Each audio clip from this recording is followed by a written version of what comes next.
दोस्तों जब कार लेने की बात होती है तो हम कॉस्ट भी कैलकुलेट करते हैं और हमारे सामने दो ऐसे ऑप्शंस आ जाते हैं, एक है ईवी और एक है सीएनजी, जिसमें इनिशियली थोड़े से ज्यादा पैसे दे करके आप लॉन्ग टर्म में अच्छी खासी रिकवरी कर सकते हैं और उसके बाद बहुत ही कम दामों में आप आराम से अपनी गाड़ी से चल सकते हैं। लेकिन जब आपकी रिसर्च इतनी नैरो हो जाए कि आप सीएनजी और ईवी पर आ चुके हैं तो फिर इन दोनों में से कौन सा चुने। आज के वीडियो में कॉस्ट की बात करेंगे, फ्यूल अवेलेबिलिटी की बात करेंगे, मेंटेनेंस कॉस्ट की बात करेंगे और भी बहुत सारे पॉइंट्स में लेकर के आऊंगा। तो चलिए इस वीडियो को शुरू करते हैं। दोस्तों कॉस्ट की बात भी आगे करेंगे कि भाई आपके लिए सस्ता कौन सा पड़ता है, लेकिन सबसे पहले मैं बात करता हूं फ्यूल अवेलेबिलिटी की, क्योंकि दोनों ही जो टाइप्स हैं ये धीरे धीरे इवॉल्व हो रहे हैं, जिसकी वजह से इंफ्रास्ट्रक्चर दोनों का नहीं है और दोनों ही काफी रैपिडली बढ़ रहे हैं और गवर्नमेंट दोनों के लिए काफी ज्यादा मेहनत कर रही है। तो आपके लिए फिजिबल कौन सा रहेगा ज्यादा? अगर आप सीएनजी लेते हो तो भाई इंफ्रास्ट्रक्चर काफी ज्यादा अच्छा है, अगर आप ईवी लेते हो तो इंफ्रास्ट्रक्चर अभी बन रहा है लेकिन घर पे चार्ज करने की सहूलियत आपको मिल जाती है।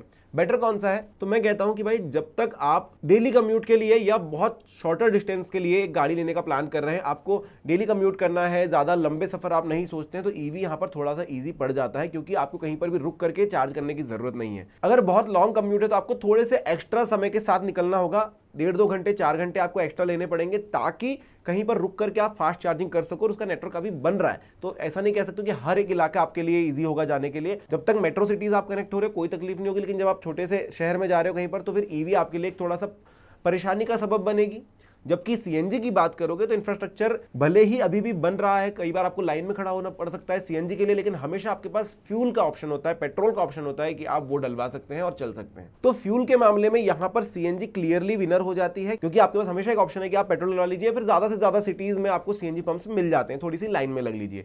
ईवी में सेकेंडरी फ्यूल ऑप्शन नहीं है तो आप ईवी पर डिपेंडेंट होते हैं कि बैटरी चार्ज करनी है या फिर कहीं पर रुक करके आपको बहुत बड़ा समय देना पड़ेगा। दूसरा पॉइंट मैं आपको क्लियर कर देता हूं भाई एनवायरमेंटल इंपैक्ट कितना है। बहुत सारे लोग बोलते हैं ईवी से क्योंकि टेल पाइप एमिशन नहीं है तो बहुत ज्यादा क्लीन है, ऐसा नहीं है। डिपेंड करता है कि इलेक्ट्रिसिटी प्रोड्यूस कैसे की जा रही है।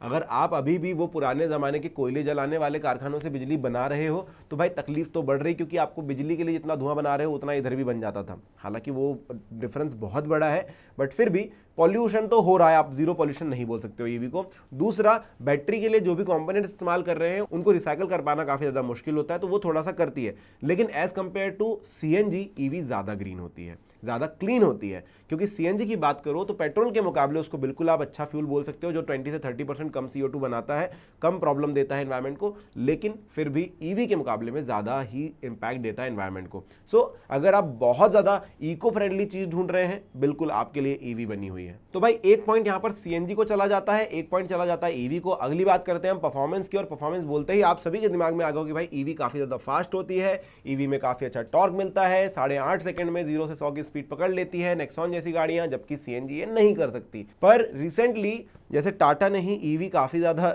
मार्केट में लेकर आई, टाटा ही सीएनजी की गाड़ियां भी लेकर और टर्बो सीएनजी प्रोवाइड कर दिया नेक्सॉन के साथ जो 170 न्यूटन मीटर का टॉर्क प्रोवाइड कर रही है, तो पावर में कहीं तक पीछे नहीं रह रही है।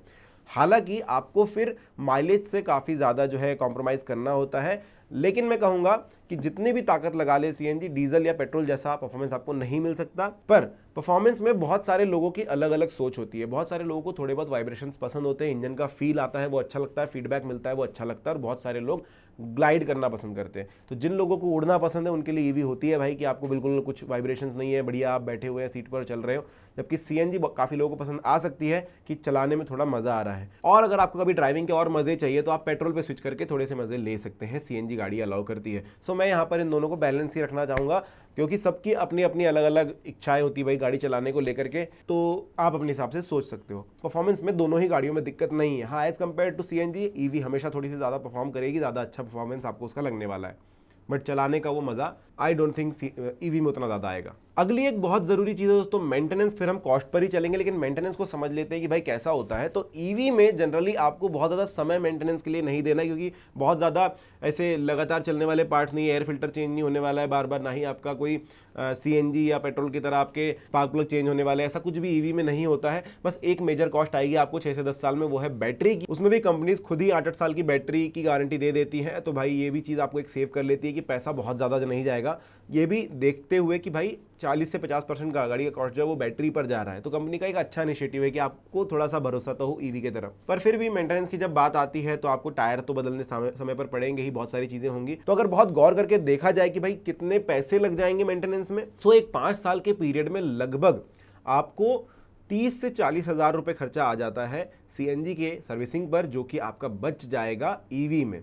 ये 30-40 हज़ार रुपये के लिए क्या आप 2-2.5 लाख रुपए एक्स्ट्रा देना चाहोगे ईवी में, तो वो आपको सोचना है। अब जब कॉस्ट की बात आ ही रही है तो मैं पूरा कॉस्ट कैलकुलेशन आपके सामने रखता हूं कि अगर आप नेक्सॉन ईवी या नेक्सॉन सीएनजी लेते तो क्या सही होता। अब कॉस्ट की बात कर ही रहे हो, मतलब कि आप सोचोगे कि भाई कम से कम कितना हो सकता है, तो मैंने नेक्सॉन के बेसिक वेरिएंट्स को लिया है यहाँ पर। नेक्सॉन का बेसिक वेरिएंट सीएनजी में आता है लगभग 10,98,000 रुपए का और ईवी में आता है लगभग 13,24,000 रुपए का। अब ये जो फर्क आप देख रहे हो ये इस वजह से क्योंकि ईवीज महंगी होती है, तो लगभग 2 से 2.5 लाख रुपए आपको एक्स्ट्रा पे करने पड़ रहे हैं ईवी खरीदने के लिए। अब कॉस्ट की बात चल ही रही है तो खरीदने की बात हो गई, आपने 30-40 हज़ार रुपए और एक्स्ट्रा यहाँ पर रख दिए सीएनजी के सर्विसिंग के लिए, मेंटेनेंस के लिए, तो मान के चलते हैं 1,75,000 रुपए आपने एक्स्ट्रा दिए हैं ईवी खरीदने के लिए। तो कितने समय में रिकवर होंगे? तो सीएनजी का हाल फिलहाल प्राइस है पुणे के अंदर 90 रुपीज़ पर किलो और ईवी का जो है 10 रुपये पर यूनिट से हम पकड़ लेते हैं। 5 साल का एवरेज कॉस्ट सीएनजी का 100 तो होने ही वाला है, क्योंकि देखिए एक समय था जब सीएनजी पे लोग ज़्यादा नहीं थे तो सीएनजी का प्राइस बहुत स्लोली बढ़ता था, लेकिन अब जिस हिसाब से सीएनजी गाड़ियाँ मार्केट में है तो सीएनजी भी काफ़ी रैपिडली ग्रो करेगा, ऐसा हमारा मानना है। नहीं बढ़ के भी 100 तो चला जाएगा, 110 तो चला जाएगा। तो एक एवरेज कॉस्ट हमने 100 पकड़ ली और बिजली का यूनिट हमने 12 रुपये पकड़ लिया। और अगर माइलेज की बात करें तो एक एवरेज सीएनजी नेक्सॉन आपको लगभग 23 का माइलेज सिटी और हाईवे का मिक्स करके मिलाकर दे देती है। तो हमारा जो कॉस्ट पर किलोमीटर निकल रहा है वो निकल रहा है लगभग 4 रुपये 34 पैसे का। और अगर आप ईवी की बात करोगे तो लगभग 230 किलोमीटर पर चार्ज पे चल जाती है गाड़ी, या फिर हम 250 पकड़ते हैं इसको, क्योंकि ये लॉन्ग रेंज नहीं है, ये सस्ता वाला है। तो ये शॉर्ट रेंज मिड रेंज वाली गाड़ी होती है जिसका कि क्लेम्ड रेंज ही लगभग 320 का होता है, जो कि रियल लाइफ में लोगों ने कहा है 230-240 के आसपास निकाल पाती है। और अगर आप तेज चलते हैं तो 180-190 भी पहुंच जाता है। तो हमने 230 लिया हुआ है। इस हिसाब से लगभग 1 रुपये 3 पैसे इसका कॉस्ट पर किलोमीटर आता है। तो अगर 5 साल में आपने एवरेज 1000 किलोमीटर पर मंथ के हिसाब से 60,000 किलोमीटर गाड़ी चलाई है, तो भाई आपका टोटल खर्चा हो जाएगा सीएनजी गाड़ी चलाने का 2,60,000 रुपये, और अगर आपने ईवी चलाई है तो आपका टोटल खर्चा हो जाएगा 78,000 रुपये। तो जो डिफरेंस निकल कर आएगा वो आएगा 1,82,000 रुपये का, ठीक है, गाड़ी चलाने का। और आपने लगभग एक्स्ट्रा कितने दिए थे शुरुआत में? इनिशियली 1,75,000 के आसपास पैसे आपने दिए थे। तो ये जो अमाउंट है लगभग सिमिलर सा आपको लग रहा है, मतलब अगले 5 साल में ईवी अपने कॉस्ट की रिकवरी आपको दे देगी। अगले 5 साल में, छोड़ो 5 साल छोड़ देते हैं हम, अगले 60,000 किलोमीटर में आप सोच लेना आप 60,000 किलोमीटर कितने समय में चल लोगे। हो सकता है आप 2,000 किलोमीटर पर मंथ चलते हो सकता है आप 3,000 चलते हो या 500 किलोमीटर चलते हो, तो उस हिसाब से आपका पीरियड कम या ज़्यादा होगा। अब अगर आप 2,000 किलोमीटर पर मंथ चलते हो तो इसका मतलब है आप अगले 2.5 साल में पैसा रिकवर कर लोगे, और अगर आप 500 किलोमीटर ही चलते हो तो इसका मतलब है कि आप अगले 10 साल में वो पैसा रिकवर कर पाओगे। तो उस हिसाब से डिसीजन लेना। मेरा मतलब ये है कि भाई 60,000 किलोमीटर में पैसा रिकवर हो जाएगा, उसके बाद बचत शुरू होगी।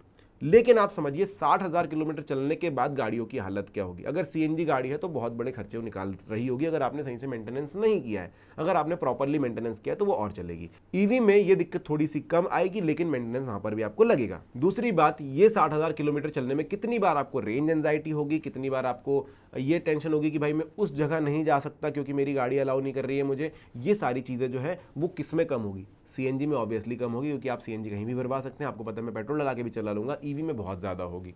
और कितनी बार आपको वेट करना पड़ेगा कि मेरी गाड़ी फुल नहीं हुई है अभी तक, वो भी चीज़ आती है। मैं ईवी की बड़ाई नहीं कर रहा हूं, बट मैं इस तरफ आपको लेके जा रहा हूं कि 5 साल के पीरियड में बहुत सारी मेंटल टेंशन आपको आने वाली है अगर आप ईवी की तरफ जाते हैं तो, क्योंकि इंफ्रास्ट्रक्चर नहीं है, क्योंकि अभी टेक्नोलॉजी नहीं है। और एक चीज़ मैं जो हर वीडियो में कहता हूँ कि भाई ईवी क्योंकि इमर्जिंग टेक्नोलॉजी है तो थोड़ा सा डिलेड आपको मिलेगा, लेकिन गाड़ियाँ थोड़ी सस्ती हो जाएगी आगे चलकर। हो सकता है कि सस्ती हो जाए, टेक्नोलॉजी थोड़ी सी और सस्ती हो, ज़्यादा अच्छी निकल कर आए। जैसे हमने नहीं सोचा था कि भाई 36 मिनट इनफ होगा किसी गाड़ी को 10 से 80% चार्ज करने के लिए, लेकिन टियागो हो जाती है फास्ट चार्जिंग के साथ, तो शायद ये सारी चीज़ें और भी ज़्यादा अच्छी होगी। तो कॉस्ट के मामले में 5 साल का समय देखोगे या 60,000 किलोमीटर का समय देखोगे तो दोनों गाड़ियां लगभग सिमिलर पॉइंट पर आती हैं। ओवरऑल इस वीडियो की बात करूं या कैलकुलेशन करें तो मुझे ये समझ में आता है कि सीएनजी की तरफ जाना आपके लिए थोड़ा ज़्यादा अच्छा होगा। ईवी के लिए अभी थोड़ा रुक सकते हैं। ये नहीं कह रहा हूँ ईवी खराब चीज़ है, लेकिन ईवी के लिए थोड़ा रुकिए और 2-3 साल दीजिए, फिर देखते हैं मार्केट किस तरह से चीज़ें लेकर के आता है, फिर हम उसकी तरफ जा सकते हैं। अब आपकी क्या सोच है कॉमेंट सेक्शन में मुझे लिखकर बताना। वीडियो अच्छा लगा है तो लाइक और सब्सक्राइब जरूर कर देना। Thank you.